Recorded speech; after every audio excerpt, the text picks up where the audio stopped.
ছোট্ট ছেলের জন্মদিনে ডালপুরি বিক্রেতা বাবার অভিনব উদ্যোগ। ছেলের জন্মদিন উপলক্ষে সকাল থেকে দুপুর পর্যন্ত বিনামূল্যে ডালপুরি খাওয়ালেন পথ চলতি সাধারণ মানুষজনকে। শুক্রবার এমনই উদ্যোগের ছবি নজরে এলো মালদা শহরের ৩ নম্বর গভর্নমেন্ট কলোনির উইমেন্স কলেজ রোড এলাকায়। ওই এলাকাতেই রাস্তার ধারে দীর্ঘদিন ধরে ঠেলা গাড়িতে ডালপুরি, লুচি, নান বিক্রি করেন ৩৫ বছরের যুবক নিতাই সাহা। শুক্রবার তার ৩ বছরের ছেলে শিবম সাহার জন্মদিন, তাই ছেলের জন্মদিনে ছেলের জন্য সকলের আশীর্বাদ পেতে অভিনব উদ্যোগ গ্রহণ করেন তিনি। সকাল থেকেই তার দোকান খুলে পথচারী সহ স্কুল কলেজের পড়ুয়াদের বিনামূল্যে ডালপুরি, স্পেশাল তরকারি এবং নলেন গুড়ের পায়েস খাওয়ান, তাও আবার সম্পূর্ণ বিনামূল্যে। নিতাই বাবুর এহেন উদ্যোগকে বাহবা জানান তার দোকানে খেতে আসা সাধারণ মানুষজন। তবে শুধু তাকে বাহবা জানানো নয়, পাশাপাশি তার ছোট্ট ছেলের জন্মদিনে তার ছেলেকেও শুভেচ্ছা জানান। সে যেন মানুষের মতো মানুষ হয়ে ওঠে, সেই আশীর্বাদও করে যান। এখানে আজকে ফ্রি খাওয়াচ্ছি সবাইকে। আজকে আমার ছেলের জন্মদিন, তাই উপলক্ষে। কি বিক্রি করো? আমি এখানে প্রতিদিন সকাল থেকে 2টো পর্যন্ত ডালপুরি বিক্রি করি। ডালপুরি, নানপুরি, লুচি। আজকে ছেলের জন্মদিন উপলক্ষে কি করছো? আজকে ছেলের জন্মদিন উপলক্ষে পায়েস আছে, নলেন গুড়ের পায়েস করেছি, ডালপুরি আর একটা স্পেশাল সবজি করেছি। আমি সারা জীবন তো সবার কাছে পয়সা নিচ্ছি, এবছর না একদিন না হলে না নিলাম। ওটাই আনন্দ। ছেলের সবার কাছে একটা আশীর্বাদ চাই, যে স্যার আশীর্বাদ দিলেই আমি খুব খুশি। আসলে আপনি কি বলবেন এই উদ্যোগকে? এই জিনিসটা আমার খুব পছন্দ হয়েছে, যে ছেলের জন্মদিন উপলক্ষে সবাইকে এরকম প্রতিদিন তো করেই, প্রতিদিন তো এমনিতেই অনেক ভালো পরিষেবা দেয়, আজকে আরও ভালো। খুব ভালো উদ্যোগ। হ্যাঁ, খুব ভালো হয়েছে। এরকম সাধারণত দেখা যায় না, খুব কম দেখেছি। আমি এখানে প্রথম দেখলাম, মানে আমি 2-3 বছরে এখানে প্রথম দেখলাম। হ্যাঁ, আর ছেলের জন্য অনেক শুভেচ্ছা রইল, যে জীবনে অনেক বড় হোক, ভালো মানুষ হোক, হ্যাঁ, ভালোভাবে শিক্ষিত হোক। আজকে স্পেশাল কি ডালপুরির সাথে? আজকে স্পেশাল হচ্ছে পায়েস। হ্যাঁ, জন্মদিনে সাধারণত এটাই হয় এবং এটার জন্য আরো ভালো লাগছে।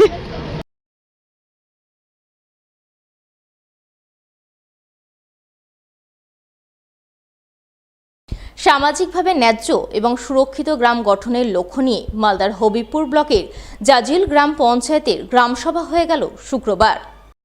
জাজইল গ্রাম পঞ্চায়েতের উদ্যোগে এদিন এই গ্রামসভা অনুষ্ঠিত হয় মানিকোড়া হাই স্কুল ময়দানে। উপস্থিত ছিলেন হবিবপুরের বিডিও মনোজ কাঞ্জিলাল, হবিবপুর থানার আইসি কৌশিক বিশ্বাস, জেলা পরিষদের কর্মাধ্যক্ষ রেজিনা মুর্মু, জাজইল গ্রাম পঞ্চায়েতের প্রধান টুম্পা রায় বর্মন সহ অন্যান্যরা। এদিন তাদের উপস্থিতিতে নানান কর্মসূচি অনুষ্ঠানের মাধ্যমে গ্রামসভা অনুষ্ঠিত হয়। গ্রামসভার শুরুতেই 2025-26 সালের আয় ব্যয়ের হিসাব পেশ করা হয় এবং আগামী অর্থবর্ষ 2026-27 সালের উন্নয়নের রূপরেখা তুলে ধরে আলোচনা চলে। আলোচনা শেষে স্কুল ছাত্রছাত্রীদের নিয়ে সচেতনতা শিবির আয়োজন করা হয়। সাধারণ মানুষের জন্য জনস্বাস্থ্য শিবিরের আয়োজন চোখে পড়ে এবং সব শেষে মঞ্চে নাচ, গান সহ নানান সাংস্কৃতিক অনুষ্ঠান পরিবেশিত হয়, যাকে কেন্দ্র করে আনন্দ মুখরিত হয়ে ওঠে মানিকোড়া হাই স্কুল ময়দান। আমাদের জাজইল গ্রাম পঞ্চায়েতের গ্রামসভা অনুষ্ঠিত হচ্ছে আমাদের মানিকোড়া হাই স্কুল ময়দানে। আজ আমাদের এই গ্রামসভায় আমরা 2025-26-এর আয় ব্যয়ের হিসেব রাখলাম এবং আগামী 26-27-এর যে পরিকল্পনা গ্রহণ করা হবে সেগুলি আমরা গ্রহণ করলাম। আর আমাদের এই গ্রামসভাতে আজকে আমরা আমাদের আয় ব্যয়ের হিসাব ও পরিকল্পনা গ্রহণ ছাড়াও আমরা অনেক সচেতনতামূলক শিবির রেখেছি, যেমন যারা বয়স্ক ভাতা পান তাদের জন্য, আবার টিনেজার যারা মেয়েরা আছেন তাদের জন্য, এবং বিশেষ করে বাল্যবিবাহ নিয়ে।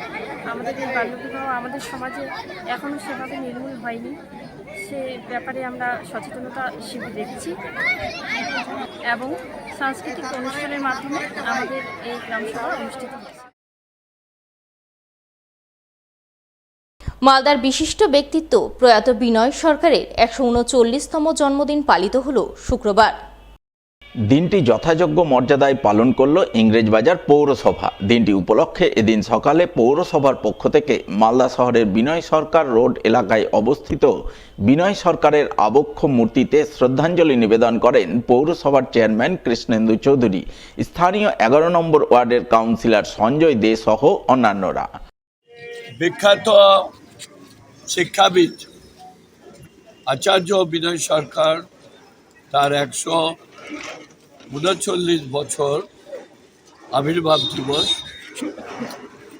তিনি শুধু শিক্ষাবিদ ছিলেন না, তিনি সামাজিক দিক দিয়েও তিনি অগ্রণী ভূমিকা নিয়েছিলেন। তার সাংস্কৃতিক চেতনা অনন্য। সারা পৃথিবীতে 100-র উপর বিশ্ববিদ্যালয়ের তার লেখা বই পড়াতো এবং পৃথিবীর যেখানে গেছেন তিনি মালদার কথা বলতেন, মালদার গম্ভীরার কথা বলতেন এবং এই গম্ভীরাকে রেখে তিনি ব্যাপক সাড়া দিয়েছিলেন। অক্সফোর্ডে একটা বই লেখা হয়েছিল, the folk culture of India. তাতে আচার্য বিনয় সরকারের লেখা বই, সেটা রিসার্চ করছিল একজন, যে তখনকার দিনে এই গম্ভীরাকে রেখে কিভাবে প্রচার করা যায় সামাজিক কাজে। উনি সেটা ছিলেন। সেই ব্যক্তিকে আজকে আমরা শ্রদ্ধা নিবেদন করলাম। ইংরেজবাজার পৌরসভার উদ্যোগে এখানে একটা মূর্তি স্থাপন হয়েছিল। সেই মূর্তিতে আমরা প্রতিবার এই 26শে ডিসেম্বর তাকে শ্রদ্ধা নিবেদন করি।